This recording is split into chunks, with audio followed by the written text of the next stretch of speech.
miss any of them.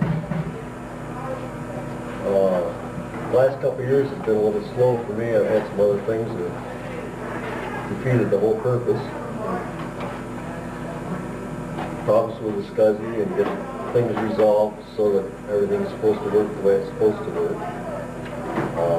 For the most part, the SCSI does perform as Don originally said it would. Okay?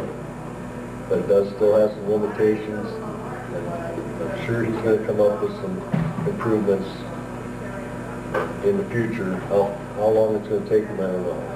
I did talk to him the other day, and he and I are still on good terms, and that's favorable. So, he does have a version of the EEPROM, a 1.5, that's supposedly supposed to allow it to work with the Geneve, with the GenMod. So, theoretically, everything is supposed to be completely done as far as working with most everything. He's got a quirk that they're still trying to resolve, and I'm not sure what it is. So they're working on that pretty hot and heavy.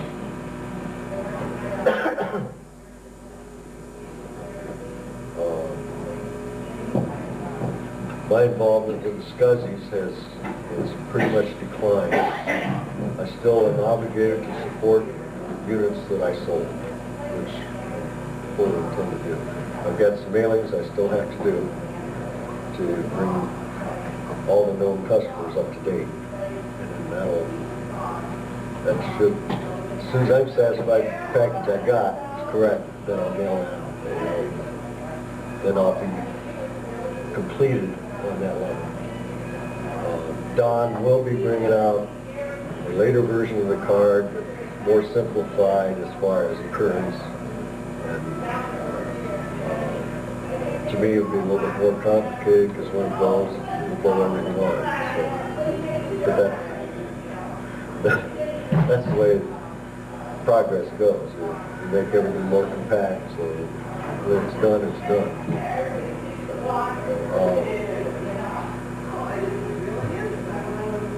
Other than that, as far as I'm concerned, the SCSI is still a viable product. I just won't be handling it already. Okay, Verizon RAM disks. I'm looking at going ahead and doing a 5,000 card, which will correct the one design problem where I had everything shifted back so I could get the long chips on. I shifted it back too far, so there's a power trace that hits the bottom cage. And I couldn't see it. I was watching the upper cage, but I didn't see the bottom cage.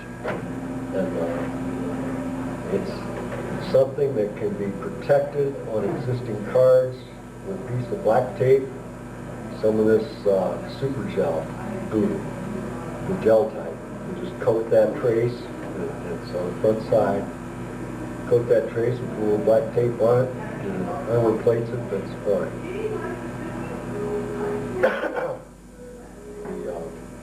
The price of the 512 by 8 chips.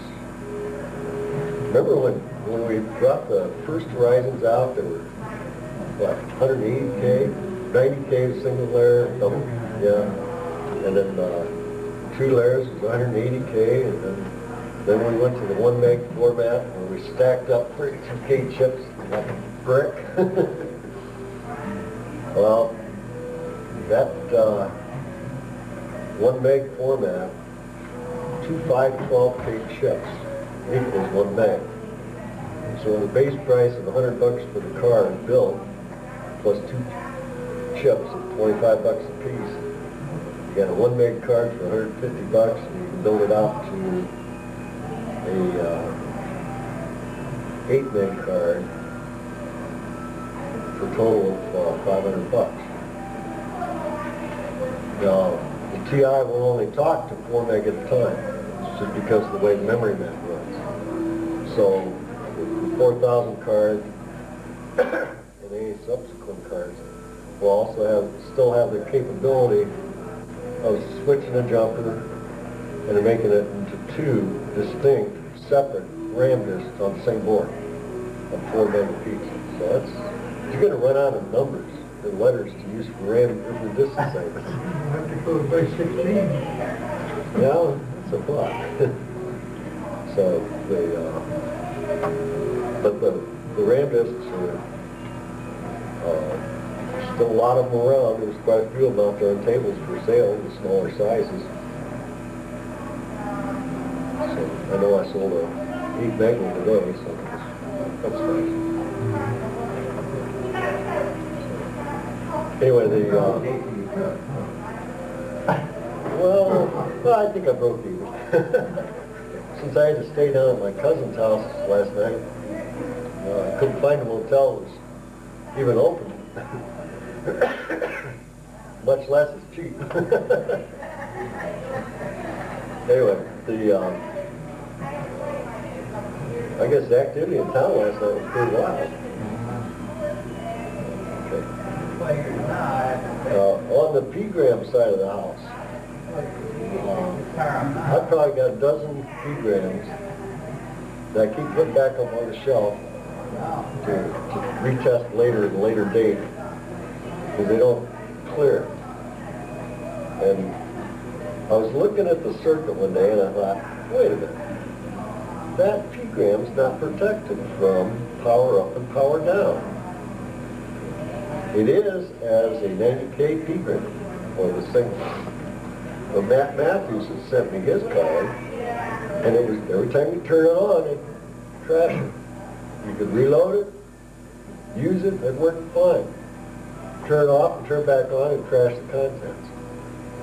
So I told Matt I'd fix that thing, and I did. It took me a while, quite a while. But I really had to dig into it, and I discovered that the power up and power down protection circuit that we'd originally designed was only effective on the 90K cards.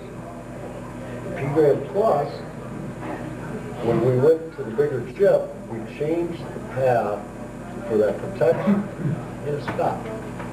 It didn't protect anything. So I knew what I had to do because we improved the protection on the RAM disk. That's ideal if I can find a place to put it. And the more I looked at the schematic, the more I realized how intensive John Gaia was when he built that card in the first place. Every address line that is available to be used is already used. So then I had to figure out, well, what do we do to shut the card off? We throw a switch. And that puts a low on a whole bunch of stuff. Okay, that protects the card whether the system's on or off. If that switch is thrown off, you will not write to that card in any way. So why don't we put a 10K resistor across the switch, so when the switch is in the off position, no, on, working position, the 10K will pull the card low until voltage is applied on that same circuit to pull the card high. So again, going back to the little LED light, I'm using that as a switch. The switch closes and the light lights up when the voltage gets to 2.5 volts. That's the magic point. Because once you're above about 2.3 volts, then the card is pretty stable. All the turning on of everything. I mean, even though it helps. As you turn the switch, I mean, it's starting to charge. But if you expand that time out, there's a voltage rise. And when it reaches that 2.5 voltage point, then everything on the card is at its voltage potential and stable. And that refers to all the I/O, all the 244s, 245s, and the control chips. Then, when we reach that 2.5 and that little diode fires, then it delivers more voltage. The 10K resistor says, well, that's fine. I'll block you from being bled off. You can work. You can do your job. And it enables the card, and it protects everything. And I don't know how long I tested that to make sure that it worked. Because I think Matt spent more on postage sending that card back to me. Oh, I sent it back twice. Well, still. And, but I really was surprised. And the beauty of it is, the modification is simple. We lift one resistor out, put a diode in series with it, and then put another resistor across the switch. It's so simple, you know, but it took trying to figure out where I could hang that, hang that switch, the... Can't see the forest through the trees. Well, you're right. Can't see the forest through the trees. So it did the job. And, I guess I got to go back and thank the guys up in Ottawa, Canada, Cecil Chin and Gary Bowser and that crew had labored over the horizon. It's power up and power down voltage bump. And that's when we did the transistor modification on it to on and off it. So, it's that concept that I was able to carry forward and plow back into the P-gram at the correct spot. Works like a deal now. Yeah. And as a result of that, I found that some of those cards I had up on the shelf, because it never worked, they were getting the voltage spike at the wrong time. And they wiped them out. So I was never able to test them correctly. They'd never passed the test. Well, now I've taken a couple of those and reclaimed them. There's a couple of them I tried to, and I'm not going to reclaim them. Make somebody else happy. Yeah. So I do have some more people in there. But it's been, how many years have we been coming down here? You started in '88. 88. I was just going to say, that was magic year. That's when I retired. Yeah. It's been 10 years? Yeah, it's the 10th year. Well, it's been here 9 years. Okay. 1 year was done by chips. Yeah, that's right. 10 years ago, and we went up to Cleveland 1 year. Was it 2 years ago? Yeah. 2 years ago. All right. So this has been fun. And I sure recognize a lot of faces. There's only a few new ones. A lot of faces. I certainly want to thank the community for its support and use of the products I've tried to make good.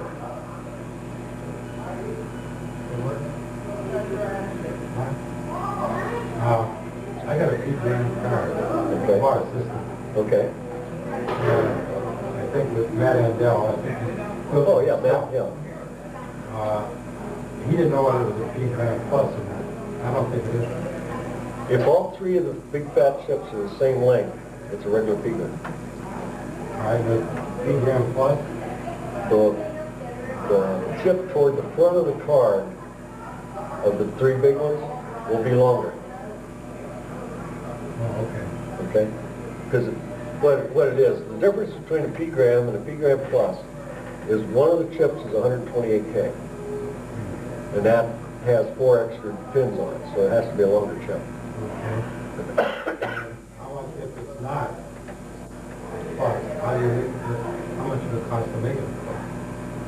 Okay, you look at the card, if that front socket is bigger, all you gotta do is change the chip. Okay. And it'll change the chip, and then there's a jump resistor you got to move. And that's it.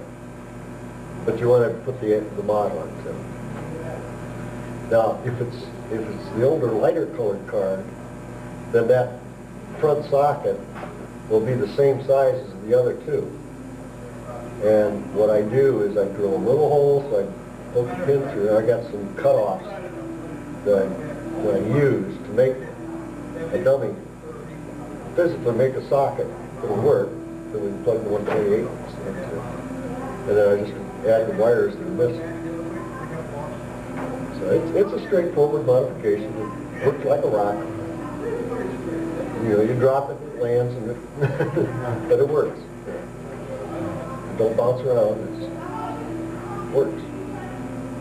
And that's the only difference between the old P-gram and the P-gram Plus card is the length of that socket and 4 control wires. Oh yeah. No, the clock was on every P-gram as an option. The only thing we had to change was that one socket.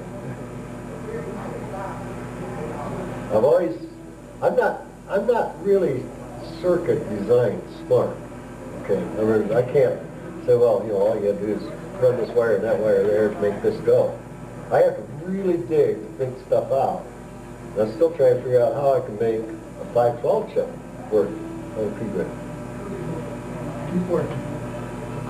You have access to a CAD/CAM system? Oh, I've got that, yeah. They usually do that on automatically. Oh, no, not the program I got. No, mine is, you know, you draw the wires and not that circuitry. No, the CAD systems are pretty intelligent, but I don't have that kind of money. Not for that kind of a program. The one I've got will tell me when I did some things wrong, but not everything. My biggest problem will be trying to figure out if we can modify the software to recognize the additional pages. That would be kind of neat. Because we're playing with a 128K chip now. We put a 512 in there, and that's 4 times as big. And we got 4 pages now, so how many pages would that be? 5. Yeah. 16 pages. You have to start really searching hard, but I have to put on.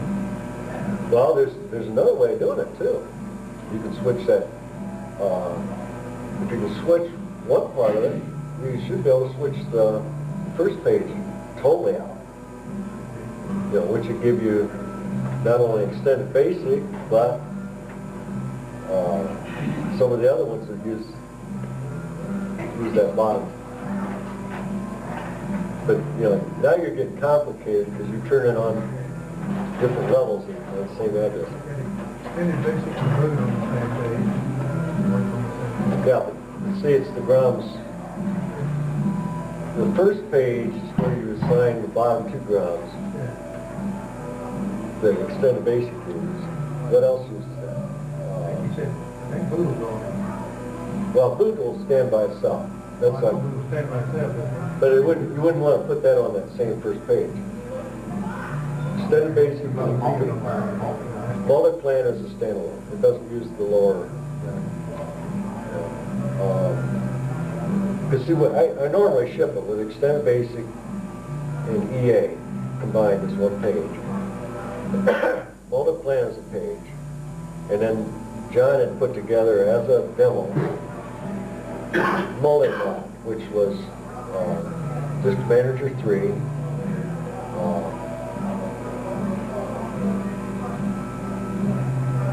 another editor assembler,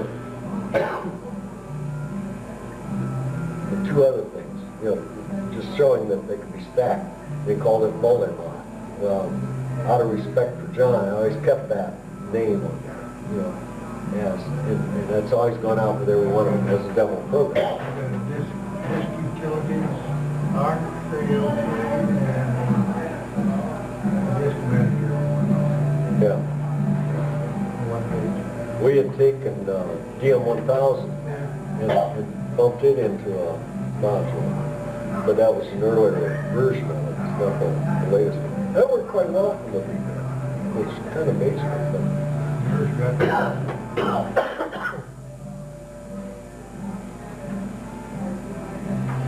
It's good to have the thing there on the feed ram. You don't have to take up room when your ram is. For some stuff, yeah. But if you get a big ram disc, a big ram car, you start running out of programs to put on stupid. You got open. I never had that problem. Wait, I know, but you. wait till you figure out. What all do you use? You gotta, I got 4 50% of the minutes. stuff you got on I your got 4 ram disc, minutes you don't use anyway. Need. It's full. Well, Geneva uses bigger programs. Why, I got paid programs. Yeah. Well, Yeah, wait till you figure out how to make your SCSI work. I ain't gonna have it. That's what I always mind for, Yeah. paid for stuff. Right. See, what else was it we had? Oh, the Memex card. I got one of those I gotta deliver yet. What is it?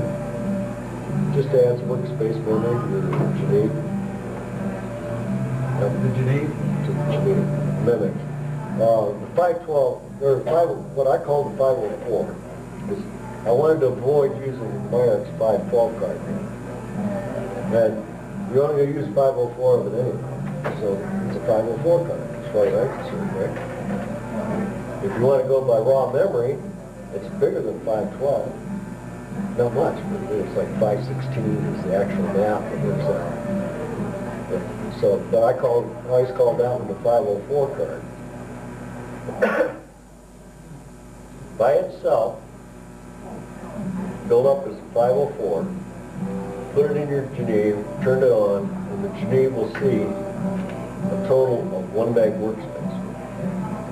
Its own 512 on board, which is really not 512, it's only 386 because you got your EEPROM and workspace mapped out. But you do add a full 504 to whatever the Geneva has internal, depending on how you configure when you call it up. So, now that same Memex card, combined with what we call Gen Mod, or Geneva modification, would allow the Geneva to see a full 2 meg of workspace. Now, all Verizon at 0 one wait state speed, which was appreciably faster than the onboard memory. It really wasn't 512, it was only 384 or whatever. But that, there won't be any more of those. No more of the Gen Mods. No, the PFM does a super job. And it's a onboard solution. And they've done a good job of onboard memory to work on it, with static memory. And Tim's even working at fixing up, so he uses the 512K chip instead of a stack of 128s, which makes it a cleaner installation. Yeah, so it's a viable, well-supported piece of equipment.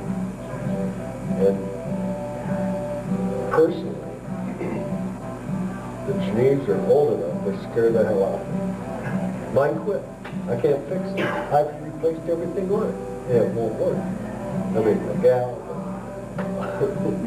the pals, the big chip. It's something, inside that I can't fix. So I'm going to send it to Tim and see if he can pull his hair out. So take a look at it.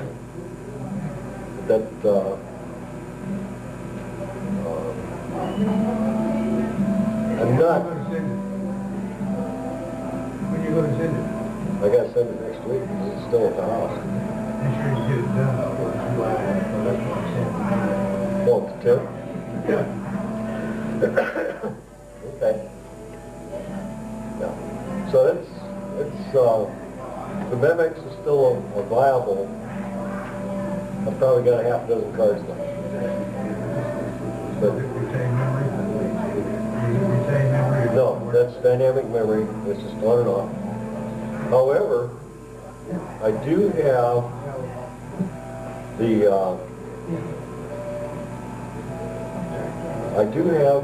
a means of incorporating the 512 by 8 static panels in the same format for a 504 car. I gotta talk to Ron Walters about that, because that's all it will ever be, is a 504 car. That one won't be expandable for the Geneva, for the General. At least I don't think so.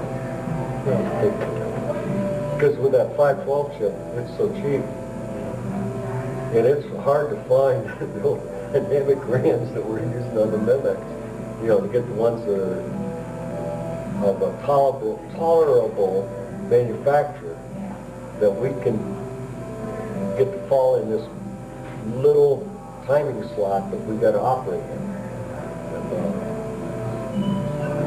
And, we're using 70 nanosecond ones, and we had a rather elaborate timing circuit we had to meet in order for that car to perform correctly. And I ordered 70s, and they shipped me 60s.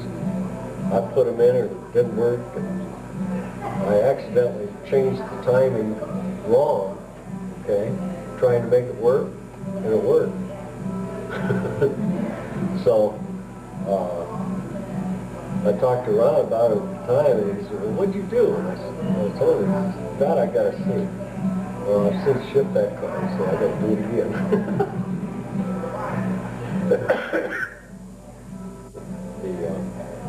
The timing on the Memex for the Gen 1 is really critical, so I have to be careful with the chip selection and everything else. But with the static RAM, the timing gate is wide open. You don't have to be as critical with it. Because you're not sending so many command pulses to do all your refresh and everything else. You just go out and read it. Read and write. You don't have to refresh. The refresh is what kills it. What else did I read?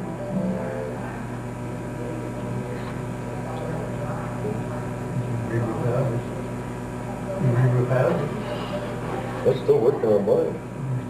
Yeah, I got 2 sides of it done. I got 2 sides to do. Yeah, like a pyramid type roof. Oh, okay. So I got the hot top done.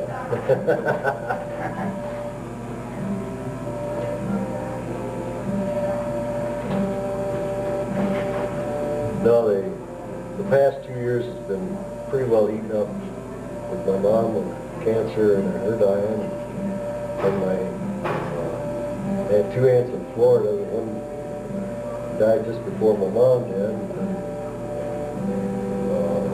Then the remaining aunt down there required a lot of attention, so I would go down there and spend a little bit of time with her. And then in July she came up to us. And she got off that plane. I said, she can go back by herself. I should have gone down to get her. So she got there okay. She spent a couple weeks with us. Then I went back with her just to make sure she'd get home. Did some work for us down there. Come home. I think I made one more trip. And then she'd been out with one of the neighbors and come in and popped an aneurysm. That night, well, the next morning she was gone. But where she had was a bad headache. That was the way she wanted it. So and I got that estate is just about wrapped up. So I brought the car home.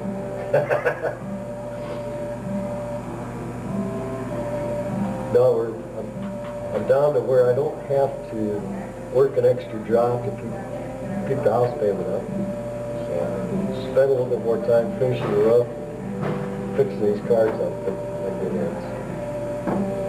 Should be able to keep things going pretty good. I might even figure out how to do that big peak there. Any more questions? Pricing on the chips for the Ram discs is really neat. The 128s are what, about 15, anywhere from, well, it depends on where you get them from. And my source, I only go to them because I always get Hitachi and I always get, I mean, when I call for an order today, I've got it in 2 days. And I don't have to wait for them to get them in. They've got it. And so the 128s are around $15, $15 to $18. That fluctuates depending on how many they got. 512s are around $25. And it's cheaper to go with 512s if you got the 4,000 card. 3,000 will only go up to the 128 card. Sure. So, it's a good time to buy additional memory.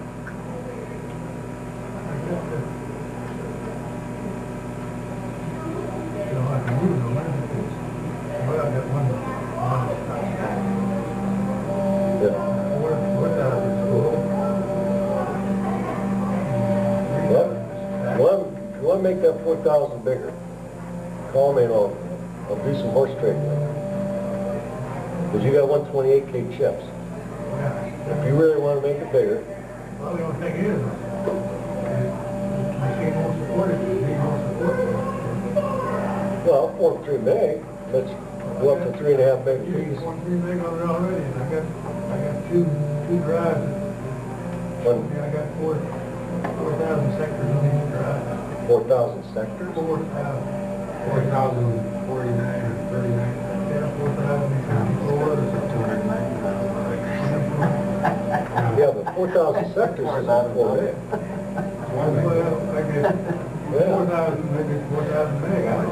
No, it's not 4,000 meg. Oh yeah, it's a big drive. A Form 3 meg will support up to 3.5 meg in one drive. You end up with a problem of how many directories you use. And you don't want to go so wide before you start building your pyramid, you know, because you can make more directories under each. But then you don't want to get too deep in your directories because then your file name becomes so doggone long with the directory names. But you can do 3.5 meg per drive. If you want to do that.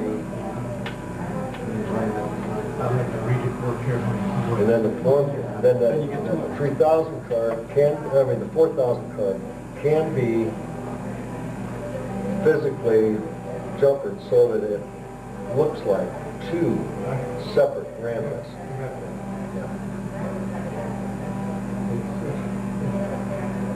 One is on 1401 and one on 1701. Yeah. You already got it. Okay. Any other questions?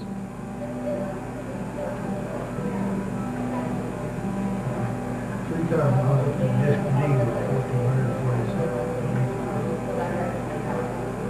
1440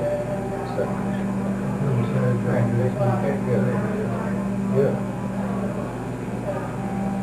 One of them only has 740. Okay, but that's not up to, that's not a 3.5 meg.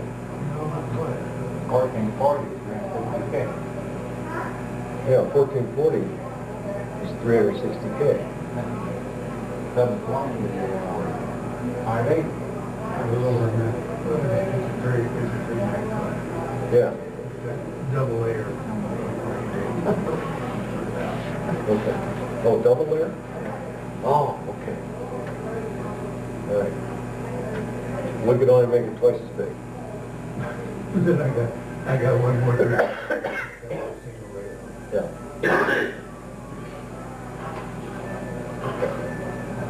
That makes sense. Gee, when we use it to play solitaire, so I don't think it needs to be any bigger. Solitaire's fun.